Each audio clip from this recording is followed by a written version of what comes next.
ममता बनर्जी पूरे विपक्षी खेमे में एक लीडर निकल करके आई थी जिन्होंने ये कहा कि भाई जो उदयनिधि ने कहा इसका हम समर्थन नहीं कर सकते, किसी धर्म का अपमान नहीं करना चाहिए। उन्होंने ये कहा था कि उनको शायद अनुभव नहीं है इसलिए वो बात कह गए। लेकिन कुछ लोगों ने कहा कि भाई ये दक्षिण की राजनीति या केवल तमिलनाडु की राजनीति, वहां तो ये राजनीति होती है, वो अपनी कॉन्स्टिट्यूंसी को संभालने के लिए या खुश करने के लिए कह रहे होंगे। लेकिन ऐसा लग नहीं रहा सर, क्योंकि अनुभव की जहां तक बात है तो सारे अनुभव, लंबे लंबा अनुभव लिए नेता वो अब आगे आ गए। ए राजा का मैंने जिक्र किया, जगदानंद सिंह का नाम आपने ले दिया, कांग्रेस पार्टी के जी परमेश्वर का नाम आपने ले दिया। तो ये ना तो ये साउथ का फिनोमेना, तमिलनाडु का फिनोमेना दिखाई दे रहा है केवल, और ना ये केवल अनुभव वाली बात दिखाई दे रही है, ये एक सिंक्रोनाइज्ड बात नजर आ रही है।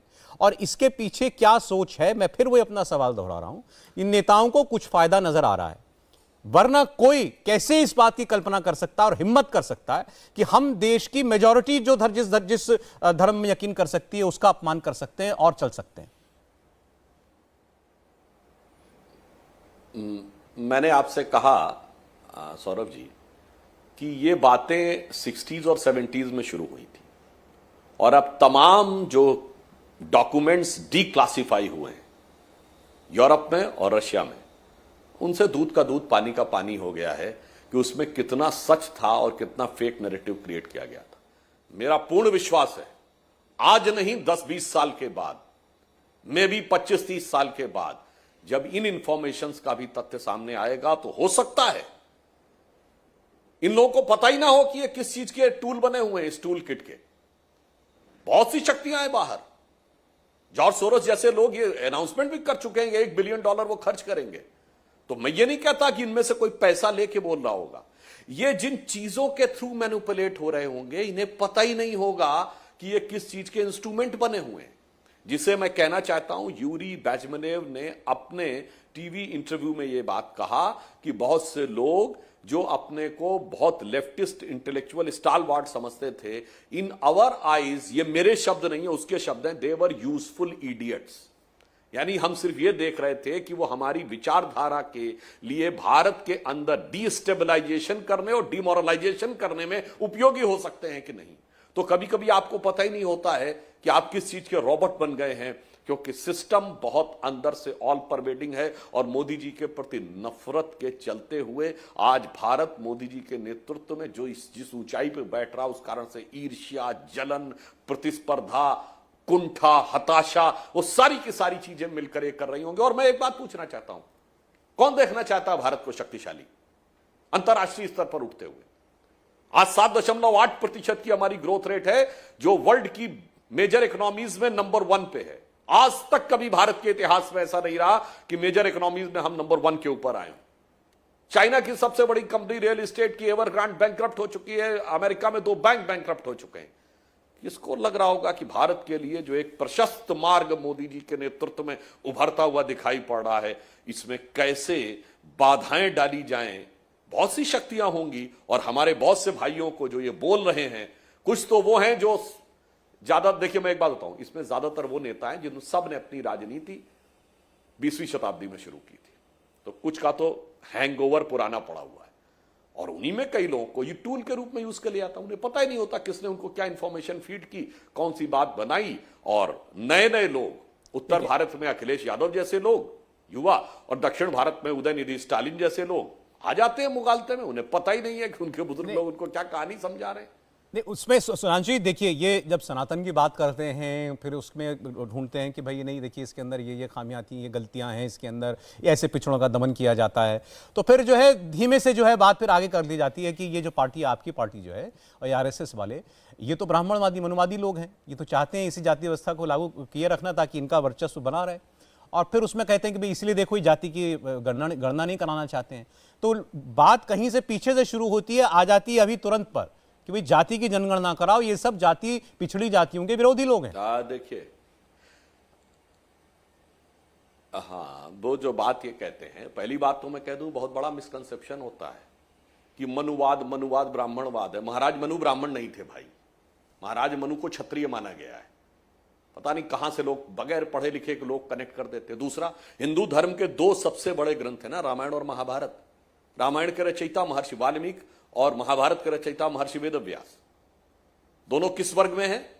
आज जो अपने को वाल्मीकि समुदाय कहता है वो शेड्यूल कास्ट में आता है। और महर्षि वेद व्यास की मां मछुआरिन थी। उनकी जो कम्युनिटी है वो कुछ राज्यों में ओबीसी में, कुछ राज्यों में शेड्यूल कास्ट में। हमारे दो महानतम ग्रंथ उसमें लिखा हुआ है। ये जो फैक्ट है उसका उल्टा दिखाने का प्रयास करते हैं। इसीलिए मैं बात को कह रहा हूं, चूंकि इनको पता है कि अब जैसे उदाहरण के लिए मैंने एक बार बोला था कि एकलव्य का अंगूठा कटवा लिया गया और यह कहा जाता है कि वो ट्राइबल था इसलिए उसके साथ ये हुआ। मैंने कहा जाके पढ़ो भाई, महाभारत में जब पूछते हैं एकलव्य से तुम अपना परिचय दो पुत्र, जब द्रोणाचार्य पूछते हैं, मैं भी पूरा आपकी डिबेट में इतना टाइम नहीं कि मैं उसका पूरा एक्सप्लेन कर सकूं, पर सिर्फ एक बात पॉइंट आउट करता हूं।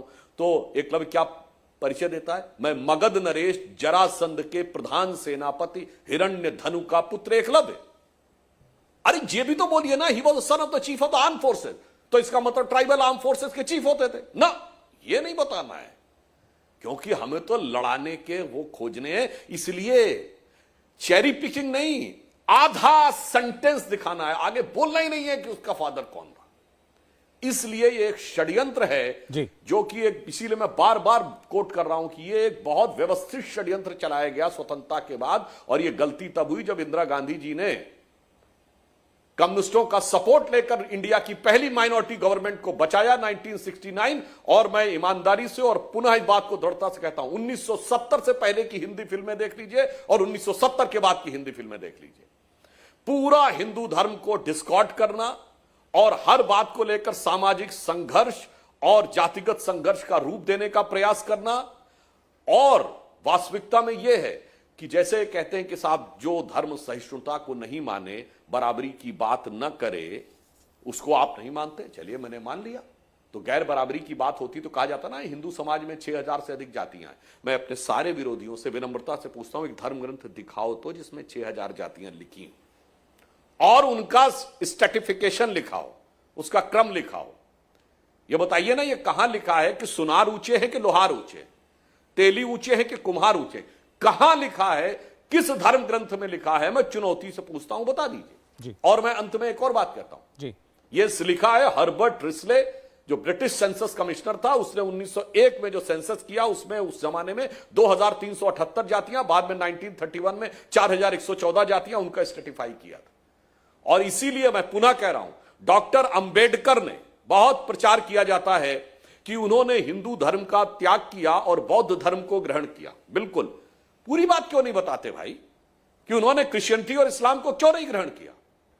हमारे तमाम विरोधियों को शायद पता नहीं होगा, डॉक्टर अंबेडकर से अधिक पढ़ा लिखा व्यक्ति समकालीन भारतीय राजनीति में कोई नहीं था। वो दो ऐसी यूनिवर्सिटीज से उन्होंने पीएचडी ली थी, लंदन स्कूल ऑफ इकोनॉमिक्स और कोलंबिया। आज मैं विनम्रता से कहता हूं, फॉरगेट अबाउट एससी और नॉन एससी, आज बताइए कितने लोग ऐसे हैं जो 2 इस ढंग की यूनिवर्सिटी से पीएचडी लिए हुए हो। और उनकी जो ऑटोबायोग्राफी जिन्होंने लिखी, उन्होंने लिखा 35,000 किताबें थी उनकी टोटल पर्सनल लाइब्रेरी में। तो जो व्यक्ति इतना पढ़ते लिखते थे, उन्होंने पढ़ा भी है और लिखा भी है कि मैंने ऐसा क्यों नहीं किया, क्योंकि उन्होंने कहा कि गैर बराबरी की बात दूसरी जगहों पर ज्यादा है। और वो गैर बराबरी इतनी नहीं है कि सीधे मार देने वाली गैर बराबरी, मतलब वो इतनी असमानता है कि दूसरे को तो हम पहले तो कहेंगे तुम नरक में जाओ, वो तो ठीक है, नहीं तो एक जगह तो कहेंगे मार ही देंगे, खत्म, फिनिश। इंडिया टीवी हर वक्त हर जगह डाउनलोड करने के लिए सर्च करें India TV news Google play store या ऐप स्टोर पर।